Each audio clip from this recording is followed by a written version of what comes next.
I am David Romtvedt.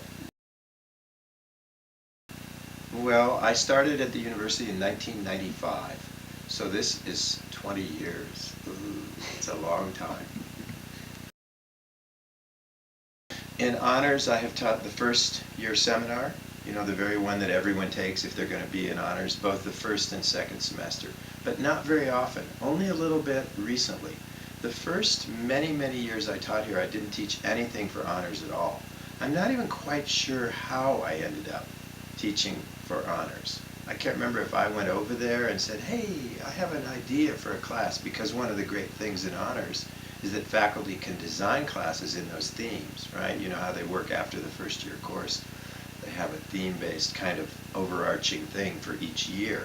And I had a whole bunch of interests in various things having to do with interdisciplinary studies in North American cultures and in music and folklore, and I could do that in their diversity theme. So that's the other half. I mean, there's the first year seminar, and then there's the we design courses as faculty members, which is pretty great. So did you want to know what those were too? Yes. Yeah, so those have been primarily courses dealing with diverse American music communities and diverse American food communities. So basically you could call them music anthropology or food anthropology. But they're kind of messy in that they take elements of art classes, studio music classes, history classes, all mixed together, the ones that I designed.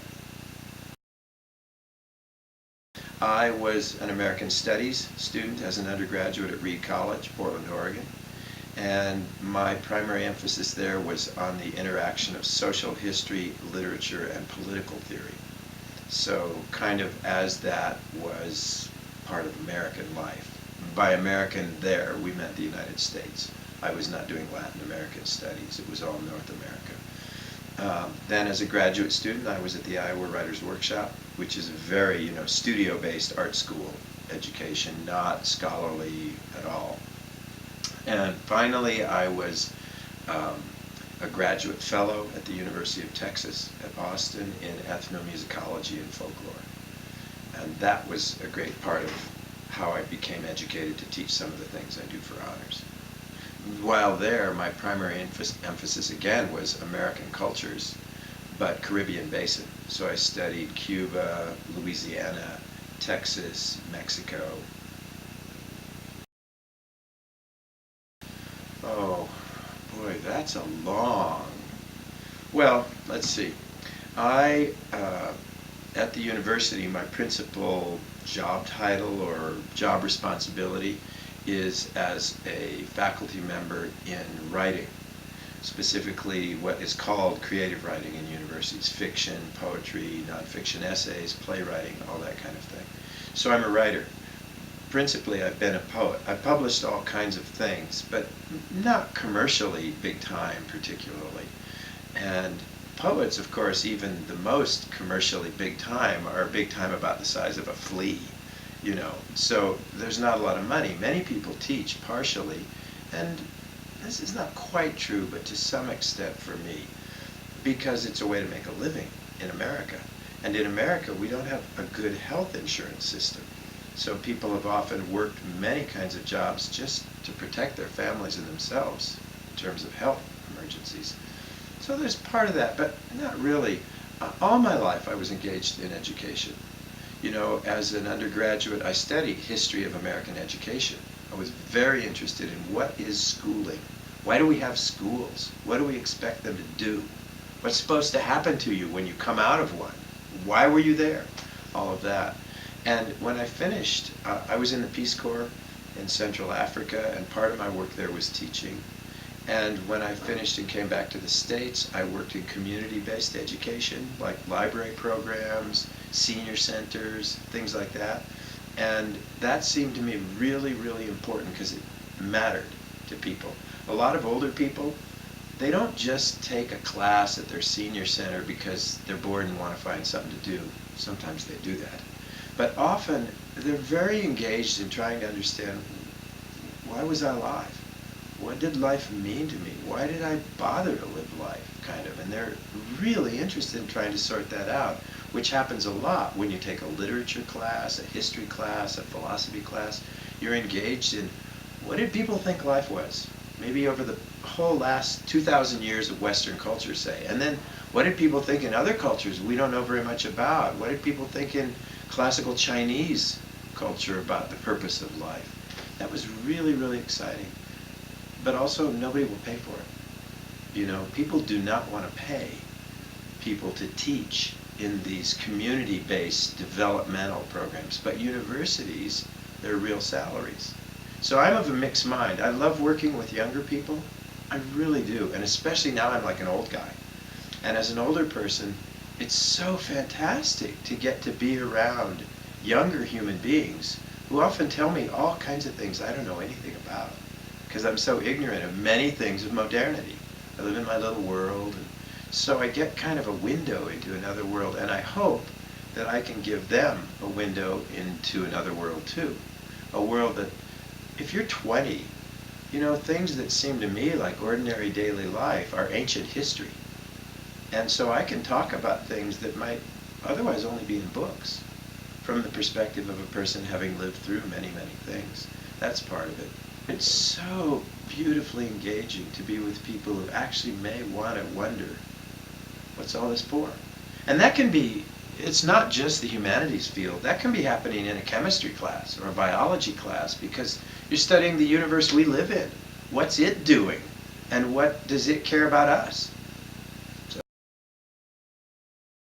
No, I'm not a lecture guy. I mean, I don't stand up at a podium and give a lecture. I have a theory about teaching, which is, my notion is that I might have a bunch of information. Let's imagine that I actually learned some facts or some theories, and I want to be able to impart some of that information. But usually I want to wait until a student sort of goes in that direction, so that you can see the student maybe wants something in this realm, and maybe I can help in that realm.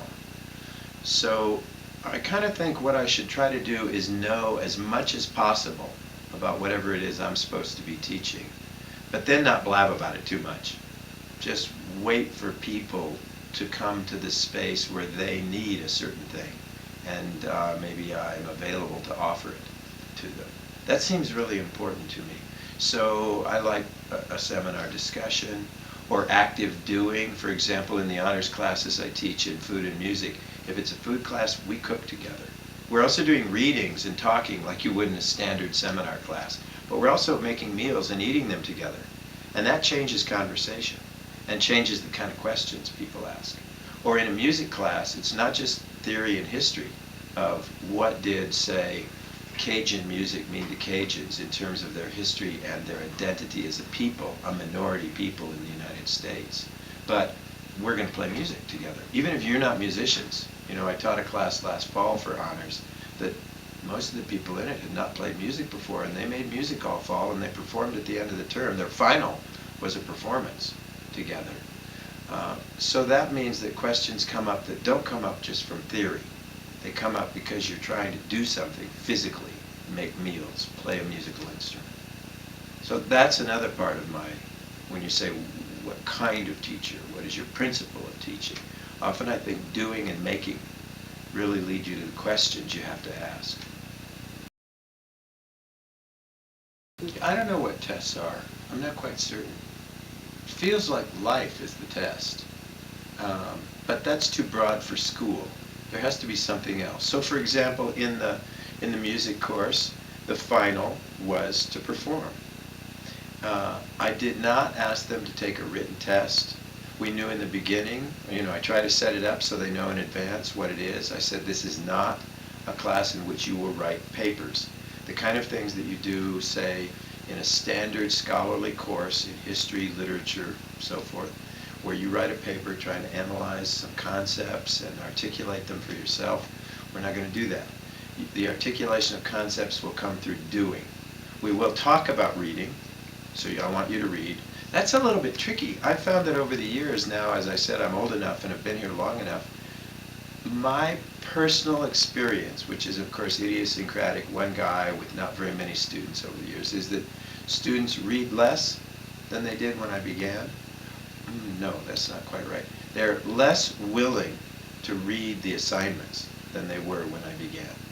So that students now often will come to class and say, I'm sorry, I didn't get to it. I didn't have time for whatever reason. I didn't do the reading, which is pretty shocking to me as an old guy, you know, because they think, wait, that's the center of the class, is the reading. And then we have to talk and read together a little bit. So I think reading is important in almost all classes. And it doesn't matter how you read, if you're reading out of a book or on a computer, or, you know, just the material. I put great stock in that, great stock in doing, as I said, discussing with one another what happens. Papers are okay, but I have a different sense of why you might write a paper, I think, because I'm not a scholar, really. I wasn't trained to be a scholar. I was trained to be a writer and a musician. So I think that you're right to understand something for yourself. And I think I judge differently than maybe some people do. But that's a really good thing for a student. I mean, I think a student needs to have a bunch of faculty who will make different kinds of judgments. Because ultimately, the whole deal is the student's going to have to make her own judgments. And so you're not going to get to that as quickly if every faculty member acts the same way. So I hope it's fun for students to go out of one class and have a professor say ABC, and then go into the next class and have a professor say no A, no B, no C. And you think, what's the truth here? A lot of people have historically said that it isn't so much the facts you know, but how to get to things you need to know. That makes sense to me. But I find for myself, and I think for a lot of people, it's awfully satisfying to know something. So you have to decide what you want to know. The things like, is it important to know certain things? Do I want to know when the Declaration of Independence was written in this country? Do I want to know whatever a fact is? But the world is filled with 100 billion facts and pieces of information. Or just think about the simplest thing in ordinary daily life, such as, have you seen this movie? And you say, no. And your friend says, well, how about this one? No. How about this one? No. And then you name 65 movies you have seen. And it turns out there are 8,000 movies that were made last year. Your friend saw 20, and you saw 20, and they're completely different. That's true of every bit of information. So one of the issues in universities has historically been, we believe there's this thing, they often use the word canon, right? The stuff you should know. And in American culture, there's been a lot of argument about what's the purpose of a canon. Why should you have read Plato versus Lao Tzu, right? It used to be, there's the whole thing you hear about, dead white guys. That's what school was supposed to be historically. Now we're kind of uncertain. We're not certain if maybe there are some people we left out for bad reasons, and we should be reading them. But then, who do we kick out that we used to think we should read and now we shouldn't? My own feeling is there really isn't that clear a deal in this way. And I often think the whole purpose of creating a you should know X, here's the body of knowledge you should know, that's so that we can create some sense of a unified culture, which we fear we don't have anymore, right? Small cultures are clear. If you got a subsistence farming community in the year 1200, and there are 2,000 people in the entire 700-mile region, you don't have to worry too much about shared knowledge. They probably share it. But for us, it's a mess. There's so much stuff out there. So how do we decide to be educated together? I think, but I don't think it's very important, though. You know what I mean? So maybe I'm answering the second one in an odd way. It's not exactly that it's not important to know stuff, but because it's so hard to decide why you should know this one and not this one, then I almost think, okay, so you're going to learn a bunch of stuff, and all I can do is teach stuff that I thought was important, or that engaged me as a human being. And then you'll have to decide. In the meantime, there'll be a bunch of stuff it's clear you don't know jack about. So you better know how to find it if you ever do need it. What is a person in a more technical field, a person getting an engineering degree, a nursing degree, a business degree, a really more job-oriented field? Why should they care about the non-job fields? What is the purpose of a liberal arts education in a time driven by technological change and the idea of something to do with material advancement, incomes, professions? The stock answer, which I actually am afraid to say I believe, is because these are the things that engage us as human beings understanding the purpose of our own lives. And if we don't engage with those, we tend to be narrowed in how we see the other. That's also a fairly stock answer. That, you know, if you have some experience of thinking about the breadth of human response to our environment and times, we hope, we imagine, that you will be more available to think more openly. That you'll be more interested and curious about the other and not maybe afraid of the other, whatever the other means. You know, there are millions of kinds of other. But then there's another thing, which is, it's actually fun to be able to engage with this kind of stuff. Or like in the classes I teach where students have fun making those meals together and learning to play an instrument. They're not necessarily going to become musicians or chefs, although I almost always have someone decide to go to cooking school after they've taken food. And it's not a cooking class, you know, but they just get all engaged and realize, oh, I've always wanted to do this, but somehow I thought I was supposed to get a degree in something. And now I realize, I think I want to be a cook, or whatever it is. That could be any number of things based on who the faculty member is in an honors class. But I think it is true that that engagement with the other thing is at least as much about human pleasure. You know, think about art. It's so weird that art often, until recently, hasn't been taught in universities for hundreds of years. The universities were training in theology to train ministers, I'm talking our Anglo-English heritage, or to train lawyers, that kind of thing, doctors, but not to train painters and musicians and poets. That's come in the 20th century largely in universities, and yet that's at the center of many people's lives. When they get off work, they go home and they putter around with something that, to me, hobby's too slight a word. Something they care about really deeply, but isn't the thing that actually makes their living for them. Why do people do that? I keep asking myself. Nobody's making them. Nobody's paying them. And yet they want to make this stuff or do these things. I sometimes think that's part of humanities and liberal arts. They're the parts of life that may not be economically right at the center of what we think we're doing, but they're at the center of our human being. That's kind of great. So I just think maybe it's a great pleasure and an opening for people, whatever field they're in. I don't know, maybe that's wrong, but it feels okay, it feels right to me. Mrs. Dennis, she was my English teacher in high school. And we had the same teacher for 3 years in a row. Mrs. Dennis just kept moving with our class. I don't know if she really liked us or she thought we were so pathetic she had to stick with us to improve us. But we had her for 3 years out of the 4 years of high school English, my little group. And then in fact, the 4th year, we didn't have English. Instead, they called it humanities. And it focused mostly on Greece and Japan. And the teacher there was a man named Mr. Richmond, also very influential to me. And there are a whole pile of these people. You know, when I was in college, one of the most influential was a man who I did not get along with. Do you want to take the time to hear this story? I think it's a pretty interesting story. My humanities teacher, where I went to undergraduate college at Reed, the only all-college requirements were humanities and PE.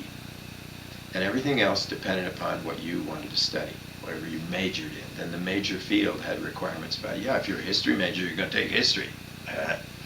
But there was no all college requirements except that humanities and PE thing. So my humanities teacher, the year I had him in the spring, our college was on strike because of anti-Vietnam War things. And so I was not going to take the final at all because we were on strike. He called me in and he said, David, you're doing really very well in my class, but if you don't take the final because you're a striking student, I can't give you better than a C in the class. I was very, very offended because I went to a college that does not release grades to its students. We never knew our grades. We were graded, but they were never told to us. The only reason you would know a grade is if you got a C minus or lower. They called you in and said, do you have a problem? Is there some reason you're doing poorly? Do you want to talk about it? That kind of thing.